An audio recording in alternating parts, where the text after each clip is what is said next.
Bienvenue sur le chemin de l'excellence, le podcast qui vous aide à cultiver l'aisance relationnelle et à renforcer votre efficacité opérationnelle. Je suis Joanne Saget, fondatrice du cabinet The One Consulting, spécialisé en expérience client dans le secteur du luxe. Je suis ravie de vous offrir ici un espace privilégié pour réfléchir ensemble à votre posture professionnelle.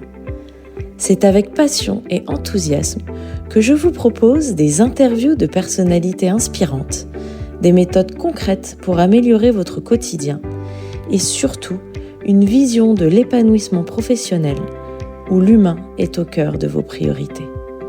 Alors soyez tout oui, ouvrez grand votre esprit et osez vous challenger sur le chemin de l'excellence.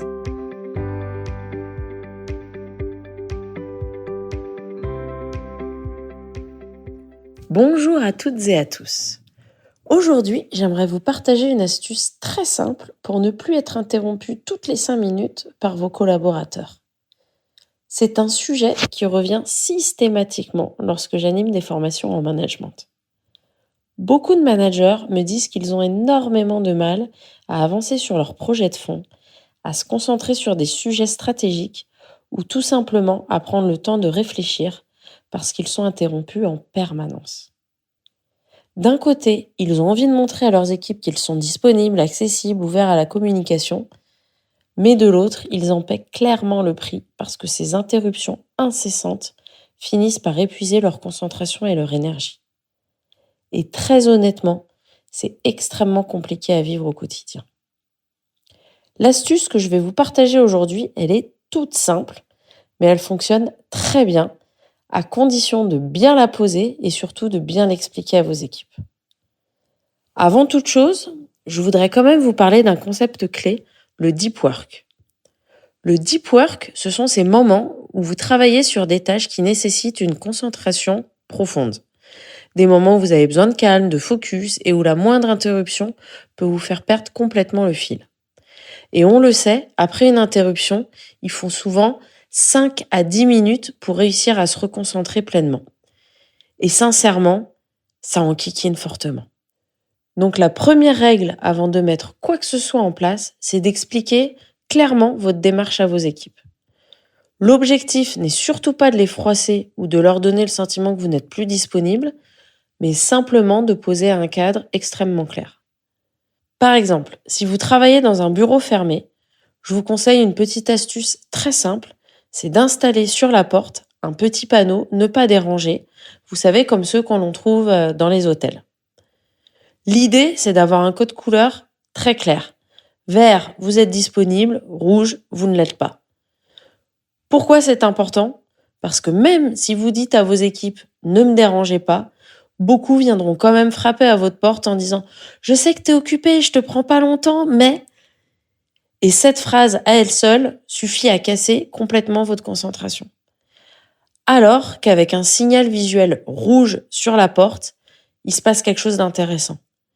Avant même de frapper, la personne va hésiter et va réaliser que c'est peut-être pas le bon moment, c'est vrai, c'est le signal que mon boss est en pleine réflexion.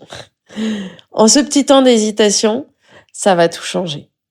Vous pouvez expliquer clairement à vos équipes que lorsque le panneau est rouge, on ne vous dérange que s'il y a le feu ou une inondation. Pour tout le reste, ça peut attendre. En revanche, si vous êtes en open space, le principe est exactement le même, il faut juste l'adapter. Vous pouvez par exemple mettre un post-it sur votre écran ou un petit carton en forme de pyramide sur votre bureau. Mais je vous invite toujours à le faire avec ce code vert ou rouge qui marque fortement les esprits. Certains managers que j'accompagne ont choisi des options un peu plus ludiques aussi, avec par exemple un mug posé bien en évidence sur lequel est écrit « Ne pas déranger ». Ou j'ai même un manager que j'accompagne qui a choisi d'utiliser un ours en peluche, les bras croisés avec un air un peu bougon. Et ses équipes savent que quand l'ours est posé sur son bureau, le message est clair, c'est pas le moment d'aller l'enquiquiner. Donc finalement, peu importe la forme que vous allez choisir, ce qui compte, c'est d'avoir un symbole visuel très simple, très lisible, partagé et compris par tout le monde. En revanche, ce qui sera important, c'est d'accepter que vos collaborateurs utilisent la même méthode et de respecter leur symbole visuel lorsque eux-mêmes sont en phase de deep work. Ensuite, il y a également une deuxième astuce que je voudrais vous partager. C'est ce que j'appelle la règle des 5 questions. Le principe est tout simple. Vous dites à vos équipes qu'ils peuvent venir vous voir uniquement lorsqu'ils ont 5 questions, pas une seule. Ils peuvent les noter sur un bloc-notes ou les garder dans un email en mode brouillon, peu importe, mais ce n'est que lorsqu'ils ont 5 questions qu'ils peuvent venir vous interrompre. Pourquoi ça fonctionne ? Parce que souvent, s'ils viennent vous voir à chaque fois, ce n'est pas parce que la question est urgente, mais c'est simplement parce qu'ils ont peur d'oublier ou parce qu'ils veulent une réponse immédiate. Or, dans la majorité des cas, cette réponse immédiate, elle n'est pas indispensable. Et surtout, entre la première et la 5e question, il se passe quelque chose de très intéressant. Bien souvent, ils trouvent eux-mêmes la réponse. Et ils réalisent que finalement, ils sont capables de réfléchir et trouver les réponses à leurs propres questions. Vous développez ainsi leur autonomie tout en respectant votre propre besoin de concentration. C'est vraiment une question d'équilibre. Si vous répondez à toutes les sollicitations dans l'instant pour satisfaire les besoins des autres, vous finissez par renoncer à vos propres besoins. Alors que le fait de poser un cadre clair, ça ne veut pas dire que vous êtes fermé, ça ne veut pas dire que vous êtes indisponible. Ça veut juste dire que c'est votre mode de fonctionnement et que vous avez besoin de concentration pour avancer dans votre projet. Et vous verrez que vos équipes apprécieront le fait de pouvoir en faire autant. Voilà, c'était mes petites astuces du jour pour booster votre productivité, préserver votre énergie mentale et arrêter d'être dérangé toutes les 5 minutes. Merci de m'avoir écouté et à très bientôt pour un nouvel épisode. Un immense merci pour votre écoute lors de cet épisode. À présent, une réflexion s'offre à vous. Qu'allez-vous mettre en place dès aujourd'hui pour incarner l'excellence dans votre quotidien ?